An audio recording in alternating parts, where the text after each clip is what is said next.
All right, Kenny Smith, one of the analysts on Inside the NBA and TNT, joining me now. And the great thing about him and that show is it just works, and that's because they're knowledgeable, they're authentic, and the other thing is they have a lot of fun. So, Kenny, to get started, I'm just curious, back in your playing days, did you always know that you wanted to get into TV, or how did that opportunity come about, and then now you flourished in that role? No, I don't think anyone's dream when you're a player is to say, I'm going to talk about the game after I'm done. I don't know if that was it. But for me, my wife at the time was a news reporter. And she used to say, hey, critique my stuff while I'm at work. I'm like, what do you mean critique it? She's like, if you see something, you see my hands in a certain way, you talk. And so I started just writing little notes down. And she's like, well, if you ever want to do this, you're pretty good. You might be able to do it. And so that kind of sparked my interest in it. But never a dream to be a sports analyst. I gotcha. It's a difficult business, but when you are good, you can really shine through, especially in the crowd of noise that we have now. But you were seemingly one of those that was very productive during this quarantine. And one of the things you've really established is what you call the Jet Academy, where you're really able to reach the next generation of players of any ages. Why was that a priority of yours over the last several months? Well, with the social distancing and the pandemic, everyone, all the live events and things that you go to are canceled. I have a basketball camp that was canceled. And I was like, well, why should everyone's development stop? Why? They shouldn't. So I just created the first sports academy that's live streaming virtual. I got, signed up Kemba Walker, Trae Young, all NBA All-Stars, 4-time NBA All-Star Kemba. And then Victor Oladipo, two-time NBA All-Star, along with Brittany Griner and WNBA MVP Breanna Stewart. And we become your personal trainer for an hour and a half a day. And, you work side by side. You can ask questions. It works on any device, anywhere. And I just challenge people now, because I wasn't sure what the reception was going to be. And so the first week, we had 3,500 kids sign up. First week. And I said, okay, why, if you're not one of those 3,500, why aren't you working out? Why? You should be signing up for the jetacademycamp.com because you should be working out with Victor Oladipo. You should be working out with Trae Young, Kemba Walker, Breanna. Like, you're not going to get that anywhere else. And now I understand the value in it. Where I almost didn't, I just did it because of the love of the game. But I understand the value when, I think it was Victor who said, no, I'm not going to show you this drill, Kenny. I'm like, okay, what are you going to do? He said, I'm going to show you when and why to do it. I said, that's the differentiator. He could tell us when and why to do a move where other people could just show you the move. How did your relationship begin with Victor? Was this a random call and he was willing to embrace something like this? Well, there's not a player that's really not 1 degree of separation from me. Yeah. But camps. I know Victor always does camps, live camps, so I knew he would be interested in something like this. He always gives back to his community that way. So I knew that would be it.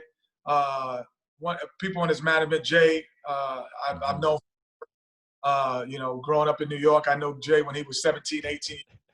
Now he's big-time sports manager. So I've known these guys for a long time. I just knew that he would be receptive because he puts on camps. And he's like, yeah, I'm not doing anything with my kids. Everyone's like, are you going to do a camp? I'm like, here it is, Vic. I got it. I got the idea. Here it is. This is what we do. And we let kids work side by side with you, jetacademycamp.com. And you can sign up just for Victor this week for $89, or there's 6 and 12-month plans, which are cool. I saw on my American Express there's a special deal for card members as well. So that's something that fans, I think, can take advantage of. We're recording this on day 1 with Victor. How do you feel like that went, and what were your takeaways maybe from his first presentation?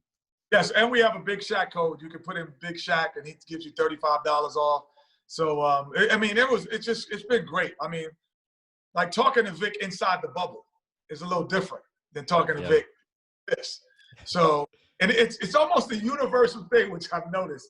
So if anyone in Orlando, if you want to open this store, you would do really well. The first thing that I said, what do you miss? And until man, Kemba and Vic and Brianna, well, she's in a different part of Florida. They go, pizza. Huh. And it's just a different type of pizza. I miss the pizza, you know? And so it's hilarious that out of all the things, I was like, if I could send you anything to the bubble besides family and friends, what would you want? Like pizza. Everyone says pizza. So it's just a lot of fun. But again, today went great. You know, he really dissects every move that he does and why he does it. You know, then we kind of go through the campers and we demonstrated that we had kids come in. I punch them in from Austin, Texas. We had one from El Salvador, Mexico, Taiwan. One, yeah, it was like New York. Like it was just incredible to have that collection of like-minded community thinkers in one area. And again, it's still time. You can sign up. Again, jetacademycamp.com, jetacademycamp.com. You should be in there if you want to get better. Doesn't it seem weird that all this can be done remotely? Like all these interviews I'm doing with the Pacers and other teams are on Zoom. Much of your job to this point has probably been on Zoom. It's our new reality right now. Yeah, it was interesting because someone said, will this academy continue after? I said, of course. I said, why not? That's like telling someone not to have a Zoom meeting anymore. Like it's a habit. It's a way of life, the way that we do things. So this streaming, the way I put it together, you know, it's not like someone's camera. We have 4 cameras on location, digitally operated by an independent studio we have. So you're seeing angles of Victor up top, behind, below. We have motion cameras where we put on Vic, and you get to see the defender and where he goes and where he would be. So you get all of these things that you couldn't really do at a live camp. Like I couldn't explain it that way at a live camp because I'm moving and I'm going on, and so is he. So again, jetacademycamp.com. If you're not signed up, you're missing out, man. And I'm giving you a code, Big Shaq and American Express. You know, you pick certain plans, it's less than $1 a day. Like it's impossible for you not to want to participate. And you mentioned all those cameras. The cool thing is that it's recorded. So many times you go through a camp and you just want to take notes, but then you're not paying attention and little things like that. And the other thing, I'm curious, where was he doing it? Because I was trying to visualize him in his tiny room right now, trying to do this with the 4 different cameras. Yep. Well, the first part is in his room, and then the second part is in another location. But okay, he's in his room. You get to see you get to see. It's funny because every interview in every player's room, because it's a hotel, they all look exactly the same. So you get that white background bed heading with the brown thing. I'm like, I could be interviewing any player. When I was doing Kemba, it was the same background. It's like, I said, you guys sharing a room? He's like, no, it's the same room in every hotel. I did want to ask you about Victor himself and him trying to come back. First, he did come back during the season, played 13 games, ruled himself out before he needed to on July 3rd, but is now going to give it a try. How do you feel about him coming back and the potential impact it might have on the Pacers during this restart, Kenny? Well, I think for him, it's just, you know, he's got to be healthy. You know, I was a little alerted, you know, because players at that level, all-star as Victor is, you know what I mean? Mm-hmm. On a verge of superstardom, possibly. They always think 50% of themselves is better than anybody else. Like, I am 50%. So they have this delusion of grandeur. So when he said, I might not be ready, I was like, you usually have to tell guys not to play. So I was alerted as a player, as a managerial hat, coaching hat, be like, wait a minute. Normally I got to talk guys into, no, not yet, stay another way. So especially at that level of player. So I just hope that he comes back. He's 100%. He doesn't, risk any injury because, the future is always, it feels like now, but the future is long. So he's got a long career ahead of him. So and the Pacers have a long, possibly career with him. So they have to think about all of those things.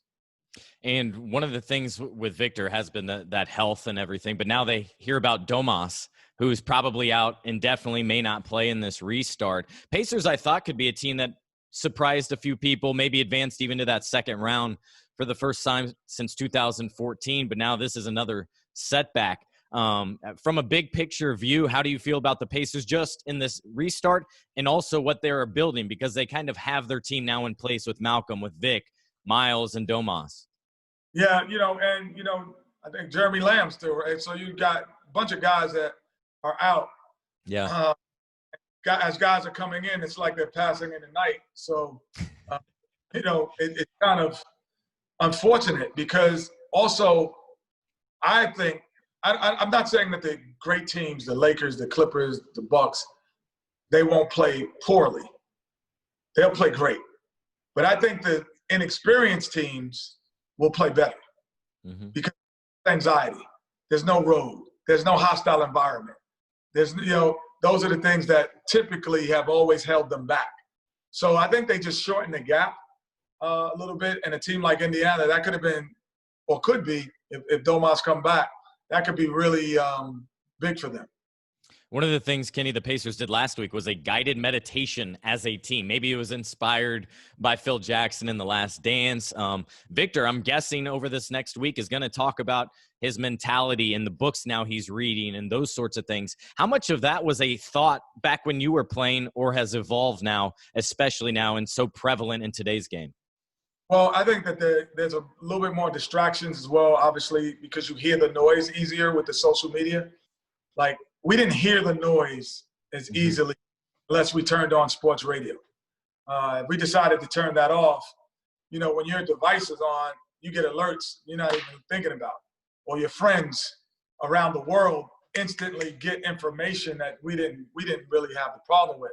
But we always had a mind thought of championship mind thought of how to clear your head, create the space to work, have a great work environment. That's not new. Maybe new to them, but it's not new. One individual I want to talk about and really highlight because I don't think he gets enough attention nationally is Pacers head coach Nate McMillan. Last year, I voted him third for coach of the year. I thought over these last several years after he was promoted from Frank Vogel has done a nice job steadying the waters, keeping everyone lifted, and year after year winning 48 games and then some.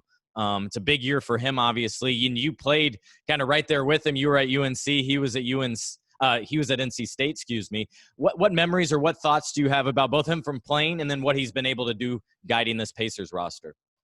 Remember, for being a point guard at 6'4" and his length, he was such a 6'4", 6'5". He was such a great defender. I think that was one of the things that you could, I remember that stood out. You always had to be careful in the passing lanes because normally you can make a pass at this angle, but because he was so long, you had to make the pass. His arm length was so long, you had to throw that ball a little further out. That just stands out. And he played on some great Seattle teams that we had some real difficulty playing against at times with the Rockets, even in our championship years. So, he stands out for that. He's brought a lot of that to his thought process as a coach. Without question, should have been in the top 2-3 for coach of the year last year. Again, with all the injuries, he still has, the Pacers in the playoffs, in the playoff push. His best players aren't always there. Just an unbelievable job Nate is doing, in the long run. And so just happy to see that happen for him. I think the challenge fans have with this franchise is they're always good. They're always in the playoffs, but never great, never able to take that next step. How much of that do you feel like maybe is a small market thing? Although we have seen exceptions, right, with OKC bursting through that. Well, you could be the Knicks. No one wants to be the Knicks. You could be a great big market and never make the playoffs. So, no, I think that you guys get spoiled that you make the playoffs. That's to be in one of the top 8 teams consistently over the years is a very difficult and it's a big accomplishment to be able to take steps. I know I think it was 214 that you guys took the second round. So now trying to keep continually getting into that second and third round, I think that should be the emphasis more than anything. But really applaud those guys for getting there every year. You can check him out at thejetacademy.com. Sign up $89 for this week just for Vic, or even more plans to continue on with other guys like Kemba Walker, Breanna Stewart, others much like that. So, Kenny, I appreciate your time here today. Good luck with this, and I'm sure we'll hear Vic talk about it probably sometime in the media availabilities this week or next.